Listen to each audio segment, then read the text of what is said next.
Hi friends, சுட்டுமிலி சுடரே இனி வரப்போகிற எபிசோட்ஸ்க்கான அப்புறமா தான் இந்த வீடியோவில் பார்க்க போகிறோம். வாங்க ஃப்ரெண்ட்ஸ் பார்க்கலாம். சுடர் அவங்களுடைய அம்மு ஜெயிலுக்கு போகிறத நினச்சி ரொம்ப ரொம்ப வருத்தப்படுறாங்க. இதோட கடைசி அப்படியே ஜெயிலுக்கு போயிடுவாங்க அப்படின்னு நினச்சா ரொம்பவே ஃபீல் பண்ணுறாங்க. சுடர் ஒவ்வொரு தடவையும் அவங்களுடைய அம்முவை பிரியும் போது ரொம்ப ரொம்ப கஷ்டப்படுறாங்க. அவங்க அம்மு கூட இருக்கிறப்போ அவங்க அவ்வளோ சந்தோஷமாக இருக்காங்க. அவங்களால விட்டுட்டு இருக்கவே முடியல. யாராலையுமே பெத்த குழந்தைய விட்டுட்டு அம்மாவும் சரி பிள்ளையும் சரி பிரிஞ்சு இருக்கணும் அப்படின்னா கஷ்டமாக தானே இருக்கும். அதுவும் அவங்க நல்ல விவரம் தெரிஞ்ச பொண்ணு அம்மு ஜெயிலில் போய் கஷ்டப்படுவாங்க அப்படின்னு தெரிஞ்சால் எல்லாருக்குமே கஷ்டமாக தானே இருக்கும். எங்கேயோ வேலைக்கு போயிருக்காங்க, நமக்காக சம்பாதிக்க போயிருக்காங்க அப்படின்னா கூட கொஞ்சம் சந்தோஷமாக இருக்கலாம். ஆனால் ஜெயிலில் போய் கஷ்டப்பட போகிறாங்களே, தப்பு செய்யாத அம்மு அப்படின்னு சொல்லிட்டு சுடர் ரொம்ப ரொம்ப வருத்தப்படுறாங்க. இதிலேருந்து அம்மு வெளியில் வந்துட்டோன்னு அவங்களும் வேண்டாத தெய்வம் இல்லை, ஆனாலும் ரொம்ப வருத்தப்படுறாங்க சுடர்னுக்கிட்டு. அபி கிளம்பி போகிறாங்க. நேராக எக்ஸாம் சென்டருக்கு போகிறாங்க. எக்ஸாம் சென்டருக்கு போயிட்டு உள்ளே போயிட்டு எக்ஸாம் எழுத போகிறாங்க. அந்த கர்ணாவோட ஆட்கள் அவங்கள ஃபாலோ பண்ணி அவங்க இப்போ எக்ஸாம் சென்டருக்கு தான் போயிருக்காங்க, உள்ள எக்ஸாம் எழுத தான் போயிருக்காங்க போல இருக்குண்ணா அப்படின்றாங்க. ஓ அப்படியா, அவள் எக்ஸாம் முடிஞ்சு வெளியில் வர்றப்போ அவளை எப்படியாச்சும் தூக்கணும், திரும்ப அவளுக்கு ஜெயிலுக்கு போயிடக்கூடாது, திரும்ப ஏதாச்சும் பரவாயில்ல வெளியில் வரேன்னு யாரோட உதவியாலையும் அவள் வெளியில் வரலாம். முக்கியமாக அந்த மாணிக்கமாக தான் இருக்கும், அவளை விட்டு வைக்கக்கூடாது, அவளை கொலை பண்ணணும்னு பிளான் பண்ணிடுறாங்க கர்ணா. அபி உள்ளே போயிட்டு எக்ஸாமுக்கான ப்ரூஃப்லாம் காட்டிட்டு எக்ஸாம் எழுதிட்டுருக்காங்க. நல்லபடியாக எக்ஸாம் எழுதுறேன்னு சொல்லிட்டு ஒவ்வொரு கொஷினையும் பார்த்து எழுதிட்டுருக்காங்க. ஸோ அவங்கள மாதிரியே நிறைய பேர் எக்ஸாம் எழுதிட்டுருக்காங்க. அவங்க எல்லாம் எழுதிட்டு வீட்டுக்கு போகிறவங்க. ஆனால் அபி எழுதிட்டு ஜெயிலுக்கு போகிறவங்க ரொம்ப ரொம்ப கஷ்டமாக இருக்குது. அவங்க எழுதி முடிச்சுட்டு வெளியில் வராங்களோ இல்லையோ போலீஸ் ஜீப் காத்திருக்கு. ஜன்னல் வழியாகவும் அவங்க பார்க்கவும் செய்கிறாங்க. நம்மளை கூட்டிகிட்டு போக தான் போல இருக்குது, நம்ம ஜெயிலில் இருக்கிற மேடம் தானே அப்படின்னு சொல்லிட்டு பார்த்துட்டேவும் இருக்காங்க. ஸோ அப்போது இங்கே எக்ஸாம் எழுதிட்டு நம்ம நல்லபடியாக போகணுன்னு சொல்லிட்டு எக்ஸாம் எழுதிட்டு வராங்க. நம்ம தப்பிச்சு போக வழியும் இல்லைன்னு இங்கே கர்ணாவோட ஆட்கள் வெயிட் பண்ணிகிட்டே இருக்காங்க. ஆனால் போலீஸ் இருக்கிறத கவனிச்சுட்டு அவங்களுமே கர்ணா கடத்தி இன்ஃபார்ம் பண்ணுறாங்க. ஆனால் நம்ம அந்த அபியை சாதாரணமாக தூக்க முடியாதுன்னு, போலீஸ் ஆல்ரெடி கரெக்டாக இங்கே வெயிட்டிங்கில் இருக்குது, அபியை கூட்டிகிட்டு போகிறதுக்காக தான் நினைக்கிறேன்னா அப்படின்னவும், எப்படி இருந்தாலும் நம்ம அவளை தூக்கி ஆகணும்டா, இன்றைக்கி நாம் அவளை விட்டுறவே கூடாது அப்படின்னு சொல்லி பிளான் போடுறாங்க. போலீஸ் இருக்காங்க அப்படின்னு தெரிஞ்ச உடனே ஸோ புகை போட்டு கொசு மருந்து அடிக்கிறன்ற பேரில் மயக்க மருந்து கலந்து ரெடி பண்ணி வச்சிடுறாங்க.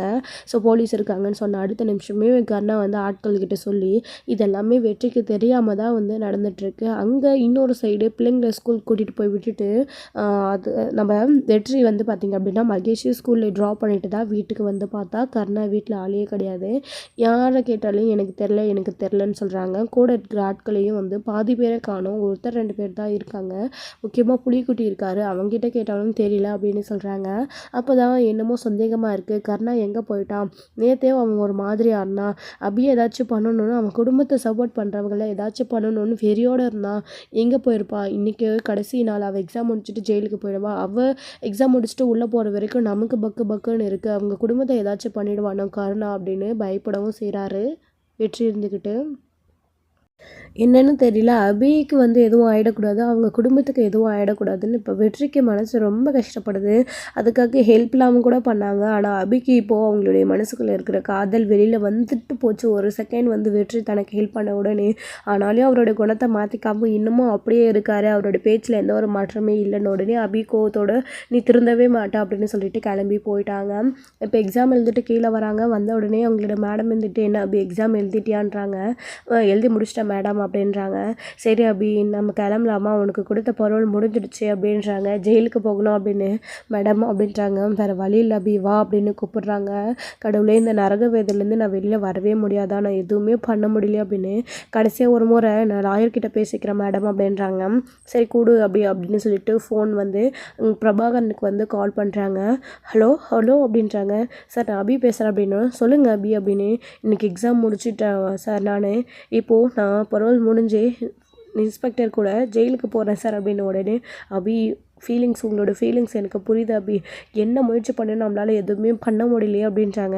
சார் நான் எப்படியாச்சும் ஜெயிலுக்கு போனதுக்கப்புறமா கூட இந்த கேஸை நீங்கள் மூவ் பண்ணி ஏதாச்சும் பண்ண முடியுமான்னு பார்த்து என்னை எப்படியாச்சும் பரோல் அதாவது ஜெயிலேருந்து வெளியில் கொண்டு வரணும் சார் அப்படின்றாங்க.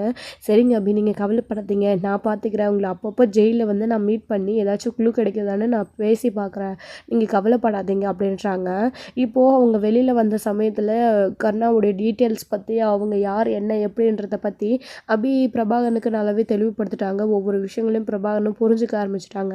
இது போதும் அபி இல்லைனா கூட பிரபாகரன் ஏதாச்சும் பண்ணி கண்டிப்பாக வந்து வெளியில் கொண்டு வந்துடுவாங்க நம்ம அபியை வந்துட்டு. அவருடைய அண்ணன் இருக்கார் கூட வந்து சப்போர்ட்டுக்கு இருப்பார். ஸோ அபி நினச்ச மாதிரியெல்லாம் வந்து அவருடைய அண்ணன் அப்படியே விட மாட்டார் அபியை. கண்டிப்பாக ஏதாச்சும் ஹெல்ப் பண்ணி அப்படியே வெளியில் எடுக்கணும்னு பிரபாகரன் கூட அவரும் ஹெல்ப்ஃபுல்லாக தான் நிற்க போகிறாரு. இப்போ அடுத்து டைம் ஆகிடுச்சு அபி கிளம்பலான உடனே சரிங்க சார் நான் வைக்கிறேன்னு சொல்லிட்டு ஃபோனை கட் பண்ணிவிட்டு அபி ஜெயிலேருந்து கிளம்புறாங்க. அப்படி போகும்போது வந்துட்டு போயிட்டே இருக்கும்போது ஒரு இடத்துல நிறுத்தி டீ குடிக்கணும்னு சொல்லிட்டு மதியம் சாப்பாடு சாப்பிடணும்னு போகிறாங்க.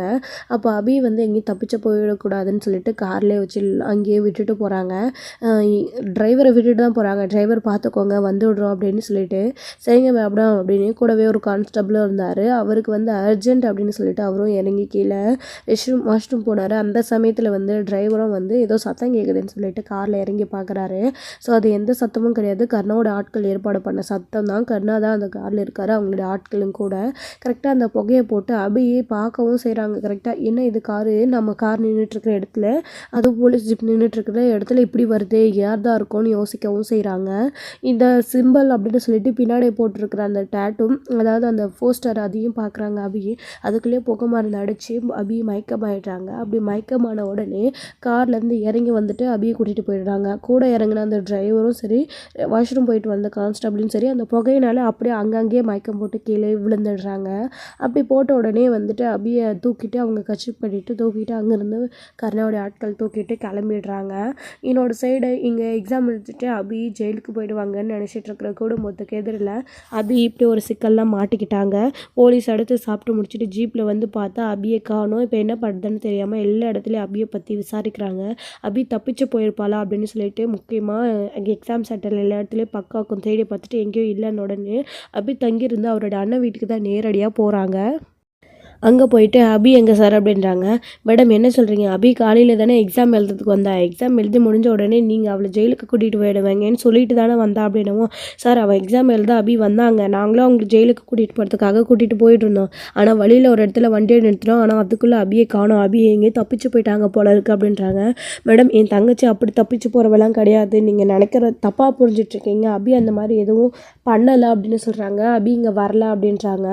தள்ளுங்க நாங்கள் செக் பண்ணிக்கிறோம் அதை அப்படின்னு சொல்லிட்டு எல்லா இடத்துலையும் செக் பண்ணி பார்க்குறாங்க. அபியையும் காணோம், ஒழுங்கு முறையாக சொல்லிடுங்க அப்படின்னும், சத்தியமாக மேடம் எங்களுக்கு எதுவுமே தெரியாது அப்படின்றாங்க. உடனே நான் லாயருக்கு கால் பண்ணேன்னு அவருடைய பிரபாகரன் அவருமே லாயருக்கு கால் பண்ணுறாங்க.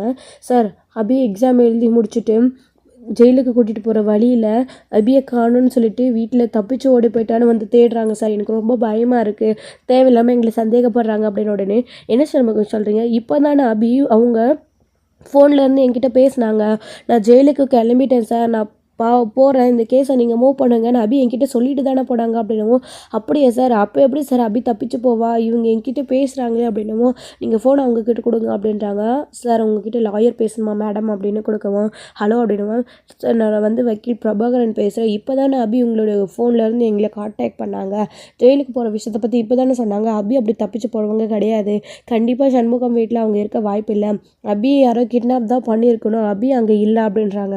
சார் நீங்கள் சொல்கிறத இதெல்லாம் வச்சு பார்த்தா அப்படியே இருக்கலாம், ஏன் அப்படின்னா ஸோ கூட இருந்த கான்ஸ்டபிள் அது மட்டும் இல்லாமல் டிரைவர் எல்லாரும் மயக்கம் போட்டு விழுந்திருக்காங்க, அந்த இடத்துல ஒரே புகை மூட்டமாக இருந்துச்சு, ஒரு வேளை யாரோ அபியை கிட்னாப் தான் பண்ணியிருப்பாங்க போல இருக்குன்றாங்க. நீங்கள் முதல்ல இதை இல்லை மேடம் சொல்லியிருக்கணும், அப்போ கண்டிப்பாக அபியை யாரோ கிட்னாப் பண்ணியிருக்காங்க அப்படின்னு சொல்கிறாங்க. கிட்னாப்பிங் அப்படின்னு சொன்ன உடனே இங்கே வீட்டில் சரளா சண்முகம் எல்லோரும் ரொம்ப துடிச்சு போயிடுறாரு. நான் உடனே வரேன் மேடம் அப்படின்னு சொல்லிட்டு பிரபாகரன் லைன் கட் பண்ணிவிட்டு நேராக வந்து இவரோட வீட்டுக்கு தான் வராங்க. அதுக்குள்ளே வந்து சண்முகம் இருந்துக்கிட்டு, மேடம் என்னாச்சு, கிட்னாப் எதோ பேசுகிறீங்க, என்னாச்சு என் தங்கச்சிக்குன்றாங்க. சார் ஒன்றும் இல்லை வெயிட் பண்ணுங்க அப்படின்னவும், போகும்போதே அபிசகனமாக இருந்துச்சு, அபிக்கு என்னாச்சு தெரியலையேன்னு சரளாவும் ரொம்ப துடிச்சு போகிறாங்க.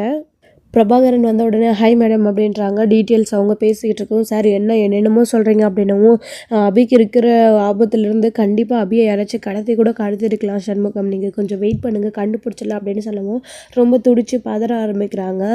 அடுத்து வந்து பார்த்திங்க அப்படின்னா சார் பிள்ளைங்களையும் சுடர் எல்லாம் கூட்டிகிட்டு வந்து பத்திரமா வச்சுக்கோங்க அப்படின்னு சொன்ன உடனே சரின்னு சொல்லிட்டு மதியம் லஞ்ச் டைமில் வந்து பிள்ளையை கூட்டிகிட்டு வந்துடலான்னு சொல்லிட்டு சண்முகம் ஸ்கூலுக்கு போகிறாரு. அங்கே போன உடனே தியா தருண் அது மட்டும் இல்லாமல் கூடவே சேர்ந்து வந்து சுடரையும் கூப்பிட்டுட்டு வராங்க.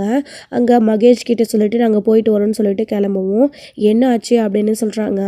அம்முவை காணோன்னு அபியை கடத்திட்டாங்க அப்படின்னு சொல்லிட்டு சண்முகம் ஒரு வார்த்தை சொல்கிறாரு. இதனாலே வந்துட்டு சுடர் ரொம்ப பயப்படுறாங்க. என்ன மாமா சொல்கிறீங்க அப்படின்னு. ஆமாம், அபியை காணோம், போலீஸ் எல்லா இடத்துலையும் தேடிட்டுருக்காங்க, உங்களுக்கு எதுவும் ஆபத்து வந்துருக்கூடாதுன்னு தான் உங்களை வீட்டுக்கு கூட்டிகிட்டு போகலான்னு வந்தேன், வாங்க அப்படின்னு சொல்லிட்டு கூட்டிகிட்டு போகவும் மகேஷ் இந்த விஷயத்தெல்லாம் தெரிஞ்சுக்கிறாங்க. அம்முவை காணுமா அப்படின்னு சொல்லி ரொம்ப ஃபீல் பண்ணி அழ ஆரம்பிச்சிடுறாங்க. சரி, அதுக்கப்புறம் வந்து வீட்டுக்கு கிளம்புறாங்க. வெற்றி வராரு. வெற்றி வந்த உடனே என்ன ஆச்சு அப்படின்னு கேட்குறாங்க.